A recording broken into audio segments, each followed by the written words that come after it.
Hello दोस्तों, स्वागत है आपके अपने YouTube चैनल कृषि दर्शन न्यूज पर। दोस्तों, अभी तक आपने कृषि दर्शन न्यूज को सब्सक्राइब नहीं किया तो सब्सक्राइब जरूर करें, साथ में बेल आइकॉन भी जरूर दबाएं।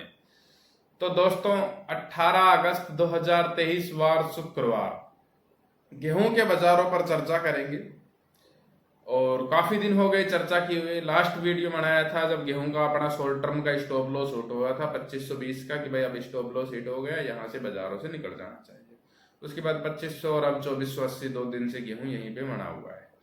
खबरें कई आई कई गई। पहली खबर यह है कि भारत रसिया से सस्ते गेहूं खरीदेगा और लगभग 1 टन गेहूं 10 क्विंटल गेहूं 1 टन गेहूं सस्ता होगा बाजार से 2000 से 3000 रुपए प्रति टन।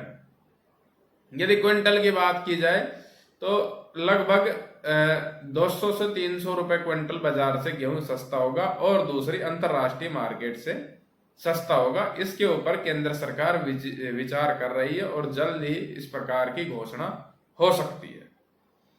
दूसरी खबर, केंद्र सरकार ने छापेमारी वगैरह की है मिलों के यहाँ, तो ये खबर भी लगातार बाजारों में चली रही है।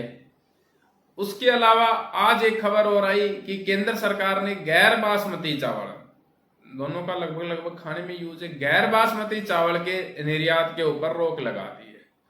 तो साथियों, फिलहाल की स्थिति में भी लॉन्ग टर्म में अब कोई दिक्कत नहीं है। थोड़ी बहुत समस्या जो खरीफ का सीजन बना सकता था या एक प्रेशर बनाने का काम कर सकता था, खास तौर पे बाजरा, मक्का, चावल, अब उस प्रकार की स्थिति ग्राउंड पर नहीं है। बाजरा बिल्कुल भी नहीं है, यह बात आप मानकर चलें। जिसने पानी की सिंचाई की व्यवस्था की है उसके ही बाजरा है। मक्का की स्थिति भी कोई अच्छी नहीं नजर आ रही है।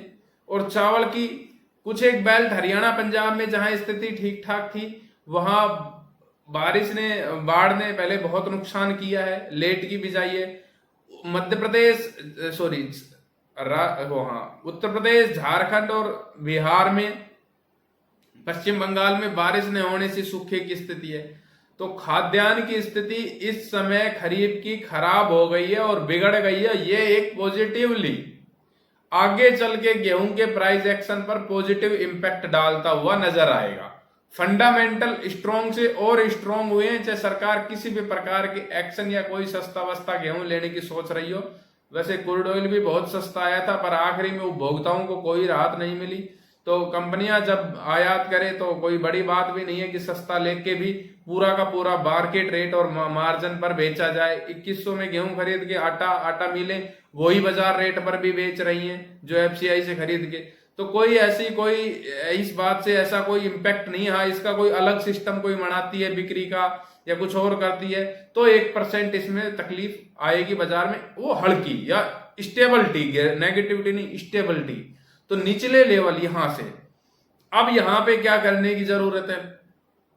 अब नई पोजीशन तो बनानी नहीं है। नई पोजीशन बनाने के लिए नीचे का इंतजार करना है कि हमें फिर से 2440, जहां पे बेस बना था 2440, 40 रुपए नीचे यहां से मिलता है, तो फिर वहां पे नई बाइंग के बारे में सोचा जाएगा। जिसकी लॉन्ग रन का विजन है उसको बिल्कुल मना रहना चाहिए। 2575 का हाई लगा के आइए, फिर से उस हाई को रिपीट होने की पूरी संभावना है कि हम उस हाई के पार फिर से अगले 1 से 1.5 महीने में जाते हुए नजर आए। लगभग 15 से 25 दिन में फिर से वो हाई टूटता हुआ गेहूं के बाजारों में नजर आए।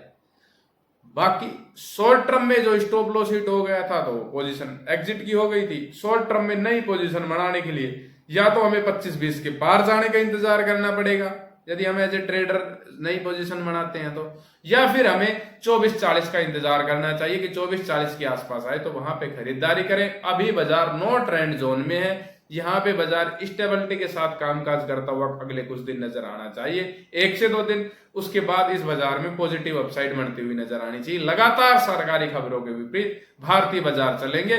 खरीफ के खाद्यान्न की स्थिति बद से बदतर हर दिन बनती हुई जा रही है और फसल खड़ी की खड़ी खत्म हो चुकी है। जितना किसान ने 1 बीघा में 1 किलो बीज बोया था, उतना उत्पादन 1 बीघा से आ जाए तो भी गनीमत है। किसान उसको बगाने के लिए इस समय तैयार है, बस पशु चारे के लिए किसान उस चीज को काटना चाहता है। यदि आपको हमारा वीडियो अच्छा लगा हो तो लाइक शेयर कमेंट करके जरूर बताएं। जय हिंद, जय जवान, जय किसान।